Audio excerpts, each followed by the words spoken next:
Chers frères, chères sœurs, chers enfants, qui êtes aussi des frères et des sœurs, soyez le bienvenu. Le Seigneur vous invite à son repas. Induite vos sicut electi Dei, sancti et dilecti, viscera misericordiae. C'était la première parole de l'épître du jour. Revêtez-vous comme des élus de Dieu, saints et bien-aimés, d'entrailles de miséricorde. C'est fort. Les traductions, en général, remplacent entrailles, qui se trouvent dans le texte grec par cœur. Je préfère les entrailles et les tripes au cœur parce que c'est tout l'homme. En effet, frères et sœurs, miséricorde, longanimité, patience et équanimité de notre beau et bon Dieu sont la pointe commune à toutes les paraboles de l'Évangile qui sont des paraboles du royaume. Contrairement à la parabole du semeur et à son explication qui figure dans les 3 évangiles synoptiques, le parabole de l'ivraie ou de la zizanie, comme vous voudrez, et son explication ne sont présents que chez Matthieu. Elles font partie de ce qu'on appelle le bien propre de l'évangéliste publicain devenu disciple du Seigneur et qui constitue environ entière du premier évangile. Propre, c'est-à-dire qu'on ne trouve que dans Matthieu, comme il y a des choses qu'on ne trouve que dans Luc, etc., etc. Arrêtons-nous quelques instants, frères et sœurs, sur le sens et l'intention des paraboles en général dans l'Évangile. Parabole, comme vous le savez, dans son sens évangélique mais aussi littéraire, vient du latin parabola, terme emprunté au grec ancien parabolé. Ce mot renvoie à l'action de mettre ou de jeter à côté 2 choses, d'où comparaison, d'où aussi rencontre de 2 choses, mais aussi de 2 êtres. Nous sommes ici au moment de la rencontre du Seigneur. Évidemment, le Seigneur, on le rencontre partout, comme vous savez, mais plus spécialement comme nous sommes réunis en ecclésia, en église. Et c'est vous, l'église.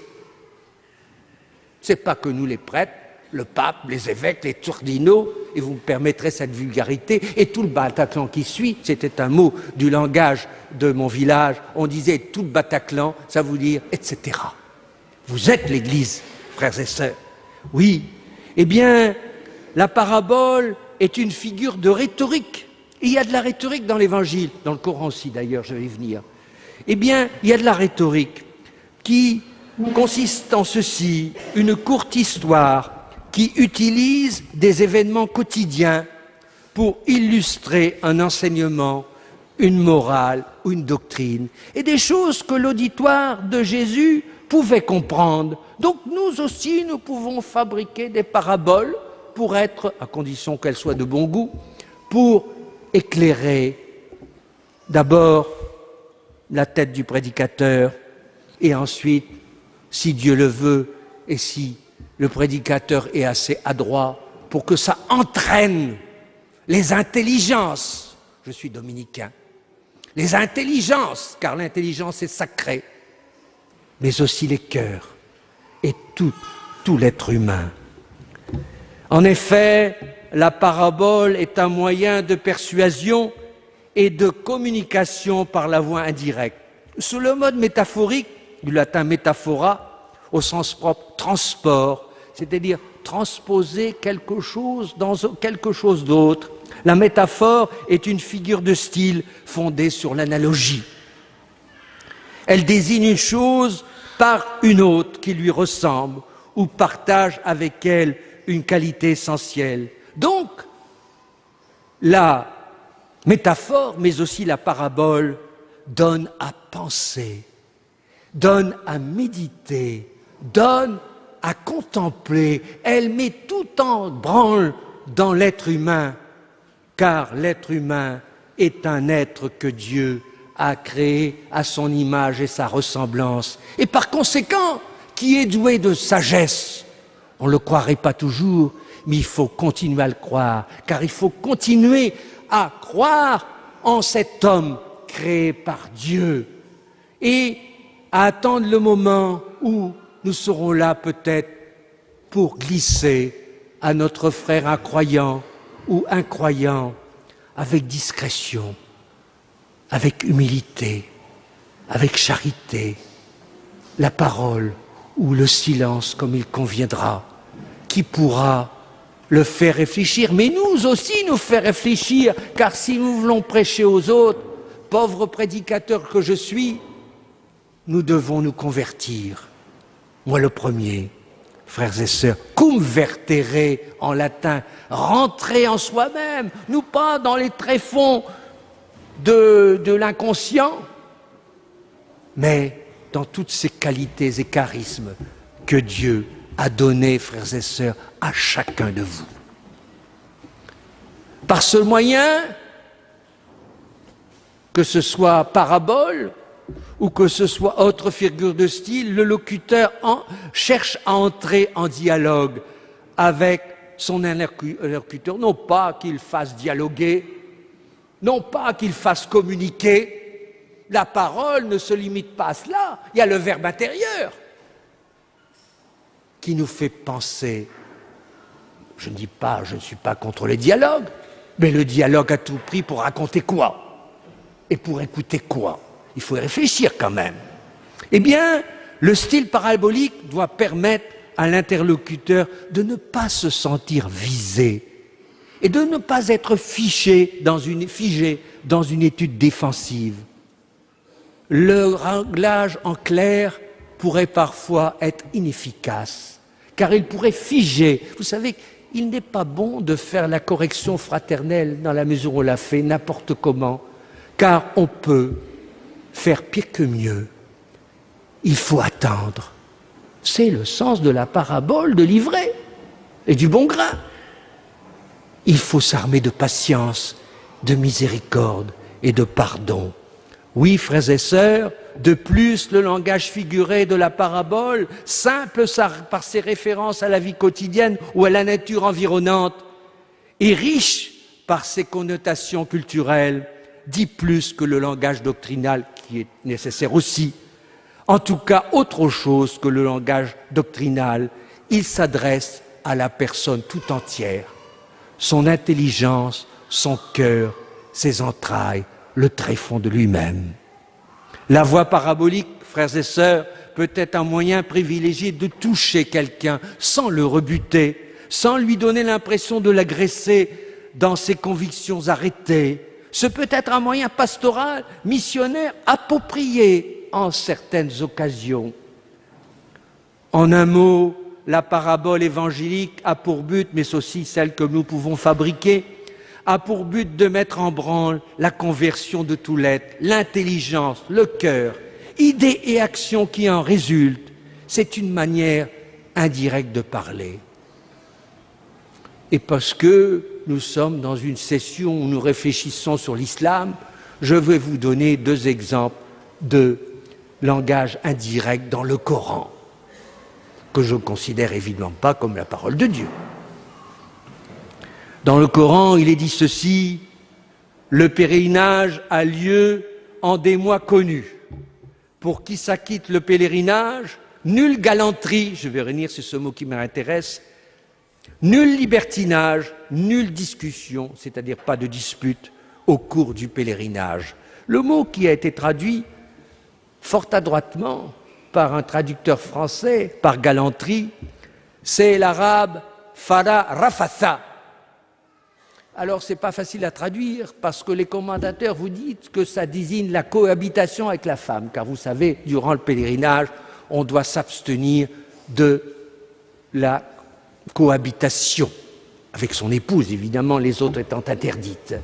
Mais ce n'est pas le mot nikah ou le verbe que je ne vais pas prononcer parce qu'il est connu en français, naka, je dis simplement ce verbe dans sa forme habituelle, et je ne le dis pas en français. Bien, et oui, eh bien, voilà un exemple de langage figuré. Et un dernier, il est mis dans la parole de leur Abraham. Oui, parce que leur Abraham n'est pas tout à fait le même que le nôtre. C'est-à-dire à nous juifs et chrétiens. Eh bien, dans la sourate 37e, verset 89e, la sourate qui s'appelle Safat, les rangées, à un moment donné, Abraham dit « Je suis dolent ». Pour les plus jeunes, ça veut dire « je suis malade ». Inni saqim, c'est un mensonge, parce qu'il n'est pas malade. Mais il ne veut pas adorer l'astre, contrairement à ses ancêtres et à ses parents. Et il dit « je suis malade ». On peut, en islam, d'ailleurs, mentir à des gens comme nous, qui sommes des infidèles. On peut dissimuler, on peut jurer, mais ça n'a aucune valeur si c'est à l'égard d'un... Je ne dis pas que c'est le cas de tous les musulmans, mais en principe, à droit musulman, ça n'a aucune valeur, puisque c'est une promesse que l'on fait à des impies. Et grâce à Dieu, je suis un impie. S'il est vrai, frères et sœurs, comme disait Bossuet, mort en 1704, et le philosophe Félix Ravesson, à sa suite, lui qui mourut en 1900, s'il est vrai que Dieu a créé l'être humain dans les entrailles de sa miséricorde, ce même Dieu laisse à l'homme le temps de se convertir. Vous l'avez entendu? Laissez l'un et l'autre croître ensemble jusqu'à la moisson. Et ce peut-être, je n'en sais rien, une bénédiction que nous ayons des musulmans à côté de nous, à condition que l'Église se décide enfin à avoir une pastorale, non pas pour dialogoter, le mot est de moi, mais on peut dialoguer avec tout le monde, mais même avec les musulmans. Mais je préfère, plutôt que convertir, car c'est Dieu qui convertit, et c'est l'être lui-même qui se convertit, les préparer à l'Évangile. Ça peut être une chance. Tout n'est pas perdu. Si nous retroussons les manches, le Coran est solide. La foi des musulmans, contrairement à la foi de beaucoup de chrétiens, est très solide. Mais ça vaut le coup. La solidité. Nos parents, nos oncles, qui sont morts en 14-18, ils l'ont su, eux. Ils n'ont pas capitulé. Oui, frères et sœurs, laissons-leur. Le parabole dit, laissez-les ensemble jusqu'à la moisson. L'égalité de tous les cœurs, frères et sœurs, c'est leur bonté essentielle, de tout homme. Leur bonté essentielle, leur bonté radicale, dans le cœur de Dieu, créateur, qui les a formés, chacun individuellement, avec ses entrailles de miséricorde. Oui, qui les a formés chacun. Si bien que sainte Catherine des Siennes, mort en 1380, je la cite, pouvait dire ceci, qui les a créés, je la cite, par amour et pour l'amour, fin de citation. La méchanceté comme la bonté ne viennent pas de l'obéissance ou de la désobéissance, mais ils viennent du cœur lui-même et de son choix le plus profond qui qualifie son vouloir foncier. La raison est incompétente en ce domaine car elle n'a point accès à cette profondeur. Il y faut beaucoup de sagesse et l'éclaircissement du Saint-Esprit. En effet, frères et sœurs, induite vos sicut lecti Dei sancti et dilecti vicera misericordiae. Revêtez-vous comme des élus de Dieu, saints et bien-aimés d'entrailles de miséricorde. Je terminerai en donnant la parole à l'aigle de Meaux que j'ai déjà cité tout à l'heure, je veux dire Bossuet, qui, dans son 3e sermon pour la fête de l'Annonciation, pouvait dire ceci: « Ô Mère de miséricorde, donnez-nous de vos mains le fruit de vos bénites entrailles. » Oui, bénites entrailles. Oui, eh bien, il pouvait dire cela, lui qui, durant 11 années, et nous sommes le 11 novembre, durant 11 années, fut le précepteur du dauphin Louis de France. Ce nous est une occasion de prier pour nos morts de la Première Guerre mondiale, toutes nations confondues, mais en particulier des nôtres évidemment, et des autres aussi, mais aussi de prier pour la conversion en masse des musulmans. Je vous invite à vous retrousser les manches, à vous triturer la cervelle pour trouver des moyens. Certains d'entre vous seront certainement plus efficaces et plus adroits que votre serviteur. L'aigle de Meaux, je lui redonne la parole, disait ceci: « Ô sainte, ô incomparable Marie, nous crions, nous gémissons après vous, misérables bannis enfants d'Ève, Attéclamamus. Car à qui auront leur recours les enfants captifs d'Ève, l'exilé, sinon à la mère des libres. Marie, mère des libres. Il faut que l'on sache par notre vie que nous sommes des êtres libres. La vraie liberté, celle que Dieu seul peut donner, sur des cœurs libérés du secondaire, allégés, croyant dans le pardon, qui fait que Dieu recrée à chaque fois qu'il pardonne. Il ne va pas au marché acheter d'occasion. Vous pouvez le faire parce que c'est bon pour l'environnement. Mais Dieu, ce n'est pas son problème, parce que l'environnement, il le soigne, lui. Oui, frères et sœurs. Eh bien, l'Aigre de Meaux dit encore ceci: « Et si telle est la doctrine des anciens pères, si telle est la foi des martyrs, que vous soyez l'avocate d'Ève, ne prendrez-vous pas aussi la défense de sa postérité condamnée? Moi le premier.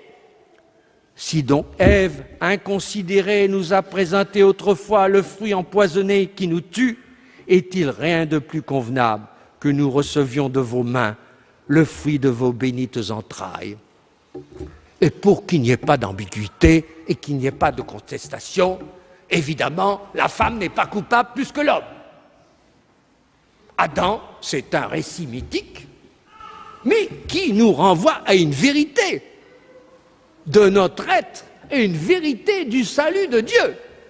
Il ne faut pas, je ne suis pas créationniste, mais je crois en un Dieu créateur, qui n'est pas un manipulateur, qui ne nous transforme pas en mannequin ou en polichinelle ou en automate, mais libre.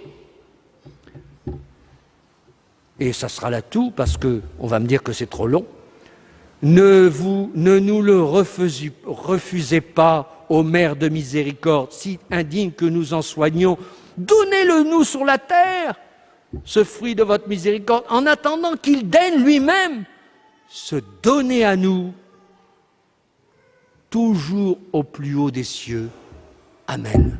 Car notre destination, c'est la vie éternelle. Bien plus, notre destination, c'est la vision béatifique et non pas la vision avec l'œil, comme disent les musulmans, tout au moins ceux qui sont sunnites, qui croient que Dieu sera vu avec l'œil.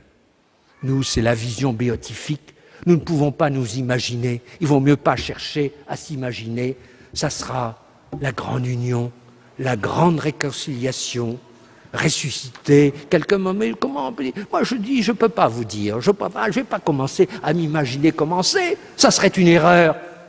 Ça serait même hérétique. Oui, frères et sœurs, et enfin, c'est la dernière. Car je ne veux pas oublier non plus aujourd'hui, en ce 11 novembre, de mentionner la prière pour la destination, pour la vocation de la France et de l'Europe chrétienne. C'est pourquoi je donne la parole à une seule parole, à Sainte Gertrude de Hefta, mort en 1301. N'oubliez pas que Gertrude, ça vient de l'allemand Ger et Trut, qui veut dire à droite, à lancer le javelot. Vous qui vous appelez Gertrude, sachez-le, soyez prêts à lancer le javelot de l'amour, pour que, à lancer de nouveau ce javelot dans le côté du Christ, pour qu'il nous envoie, et nous prions Sainte Thérèse de Lisieux, des roses de grâce.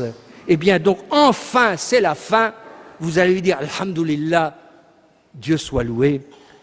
Elle a dit ceci, de grâce, que les entrailles de ta miséricorde s'émeuvent en ma faveur. Amen. Merci pour votre patience et bon dimanche.